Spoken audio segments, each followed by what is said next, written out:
अस्सलामुअलैकुम। आज का जो हमारा कोर्स हमने जो स्टार्ट करना है उसका नेम है मैथमेटिकल मेथड 2 और उनका कोड है मैथ 626। इसकी कोर्स आउटलाइन मैं आपको पोर्टल पे शेयर कर दूंगी। अब हम लेक्चर स्टार्ट करते हैं। हमारा लेक्चर का आज जो टॉपिक होगा वो लीनियर स्पेस से रिलेटेड है। अब लीनियर स्पेस को हम फर्दर कैसे डिस्क्राइब कर सकते हैं, उनकी क्या क्या कंडीशन हो सकती हैं और कैसे हम उनको वेक्टर स्पेस को डिफाइन करेंगे। तो उस वेक्टर स्पेस से पहले बेसिक थिंग्स होती हैं, जो बेसिक नेसेसरी कंडीशंस हैं, जो डिस्क्राइब करनी या एक्सप्लेन करनी पहले ज़रूरी होती हैं। I think so you have study before this topics but now we recall this one.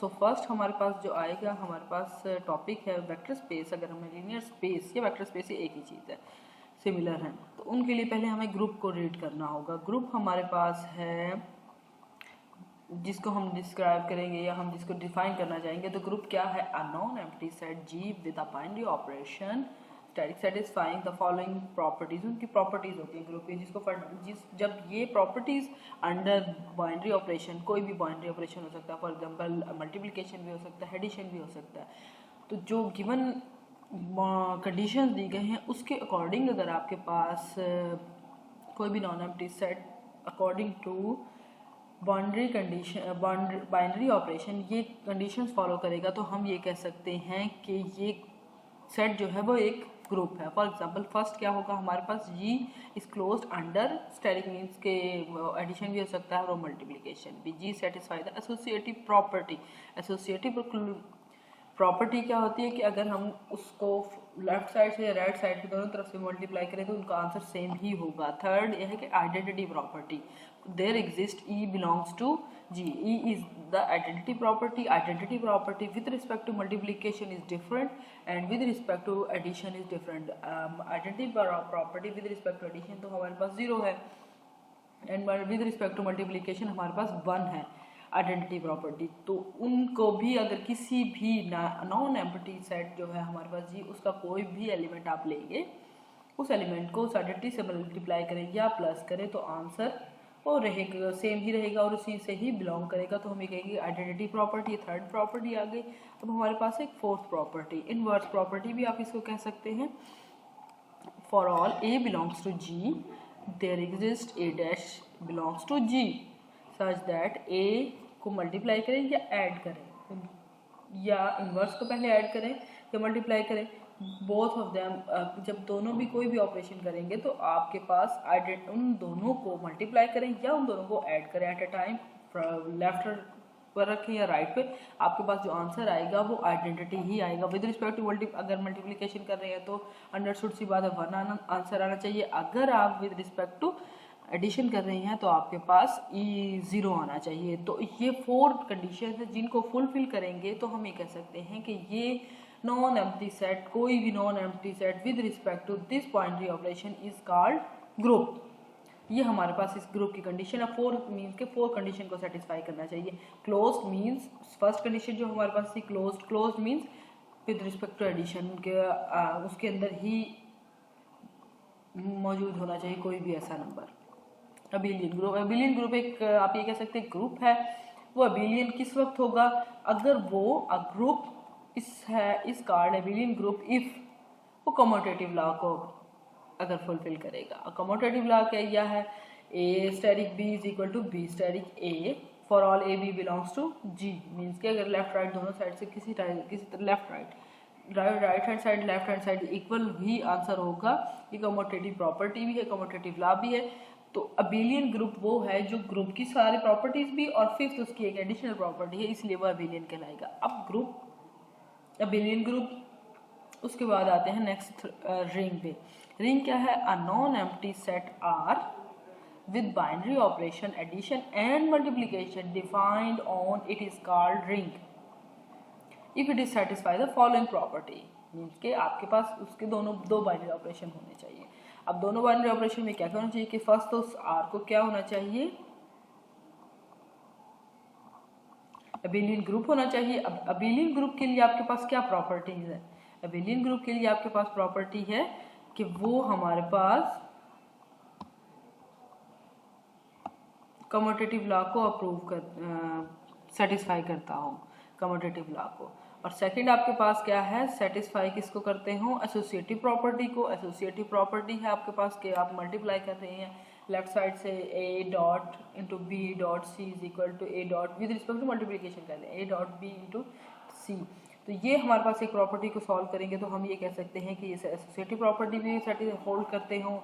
Distributive law, अब डिस्ट्रीब्यूटिव लॉ लेफ्ट भी होते हैं और राइट भी है, दोनों को इस लॉ सेटिस्फाई करेगा। तो हम ये कह सकते हैं ये कोई भी नॉन एम्प्टी सेट जिसको हमने आर का नाम दिया है, it is called ring. First क्या है हमारे पास उनका एबिलियन ग्रुप होना चाहिए with respect to addition. Associative property hold करनी चाहिए विद रिस्पेक्ट टू मल्टीप्लिकेशन, और आपके पास डिस्ट्रीब्यूटिव लॉ होल्ड करना चाहिए लेफ्ट और राइट। तो हम ये कह सकते हैं you can call this ring.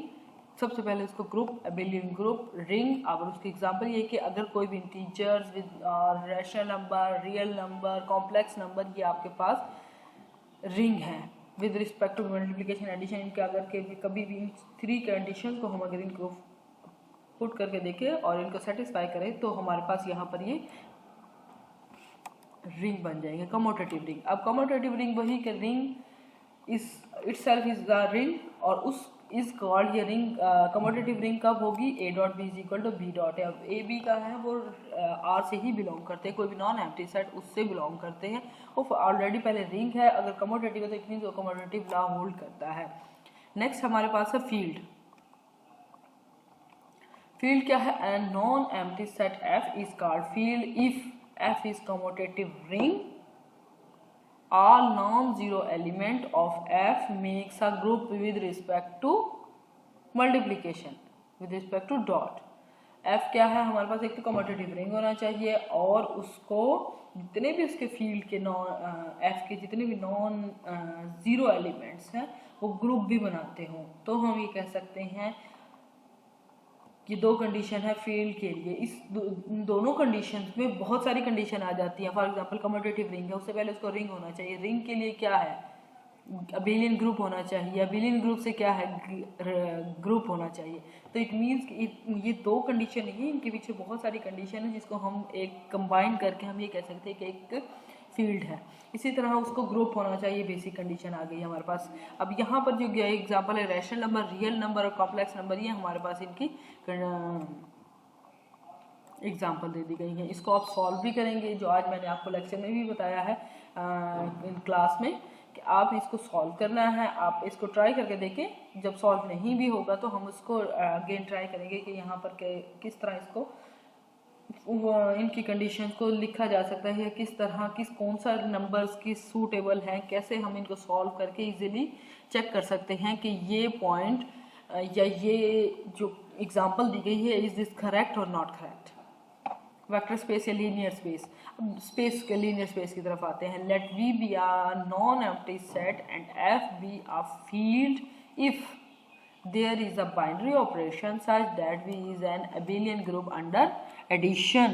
First condition क्या है कि वो abelian group हो under addition in V scalar multiplication हो। उसको डिफाइन कैसे करेंगे कि स्केलर मल्टीप्लिकेशन को A बिलोंग्स टू F, कोई भी स्केलर है, V बिलोंग्स टू V कोई भी एक वेक्टर है और V से ही बिलोंग करता है, such that A dot V। अब स्केलर मल्टीप्लिकेशन को डिफरेंट मेथड से आप अप्लाई कर सकते हैं। फॉर एग्जांपल स्केलर इनटू दो वेक्टर्स को ऐड करेंगे तो आपके पास एक स्केलर मल्टीप्लिकेशन है। अगर दो स्केलर्स को ऐड करेंगे तो वेक्टर को मल्टीप्लाई करेंगे, आपके पास अनदर एक फॉर्म आएगी।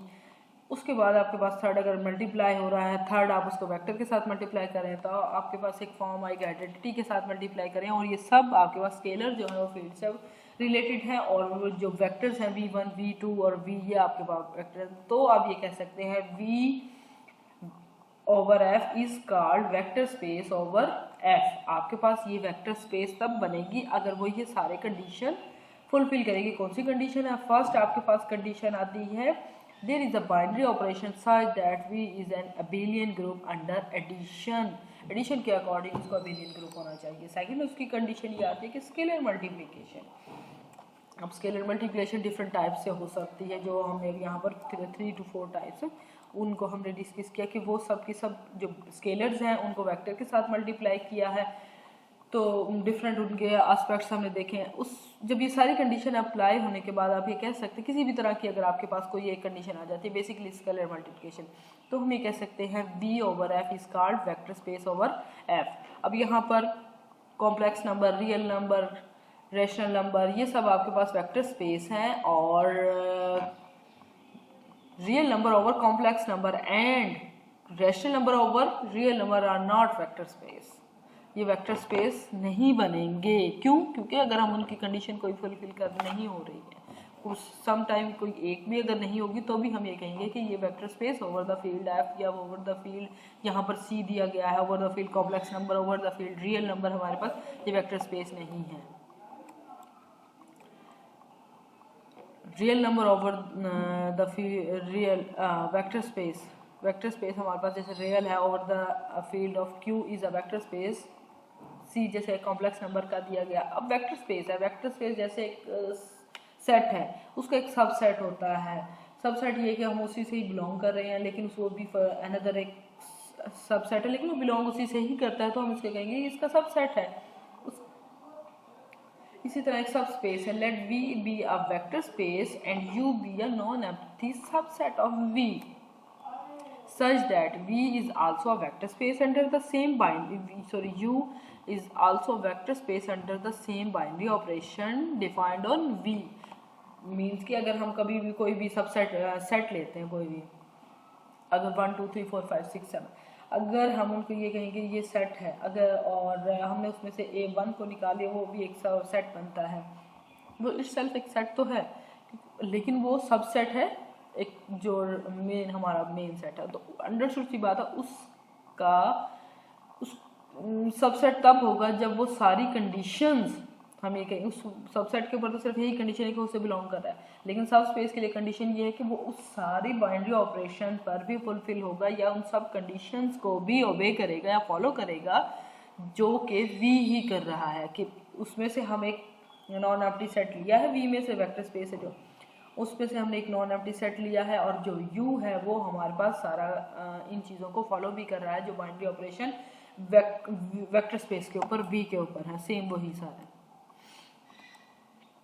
If V is a vector space of U, a non-empty subset of V such that, ये हमारे पास उसकी कंडीशन दी गई है। ये आज का लेक्चर है। U1 U2 belongs to U, अगर उसको माइनस करें तो भी, और U और A हमारे पास स्केलर है, और इन दोनों को मल्टीप्लाई करें वो भी नॉन एम्प्टी सेट में होना चाहिए। तो हम ये कह सकते हैं इस कॉल्ड सब स्पेस ऑफ V। ये सब स्पेस होगा V का। क्यों? क्योंकि वो स्पेस की जितनी भी प्रॉपर्टीज है उनको सेटिस्फाई कर रहा है। तो हम ये कह सकते हैं इजीली कि ये जो सब सेट हमने लिया था, ये सब स्पेस है किसकी? V की सब स्पेस है। ये आज का लेक्चर है जो आज डिलीवर हुआ था क्लास में भी, और आप लोग यहाँ पर भी सुन सकते हैं। अगर फिर भी कोई प्रॉब्लम हो आप मुझसे डिस्कस कर सकते हैं ऑफिस आवर्स में, या आपको क्लास में भी, अगर नेक्स्ट लेक्चर में भी आप मेरे साथ डिस्कस कर सकते हैं, नो इशू। बट अगर आपको मेरी कोई भी कम्युनिकेशन में अगर आप लोगों को कोई भी इशू आ रहा है तो आप मुझे इस चीज़ के बारे में बता सकते हैं। Thank you.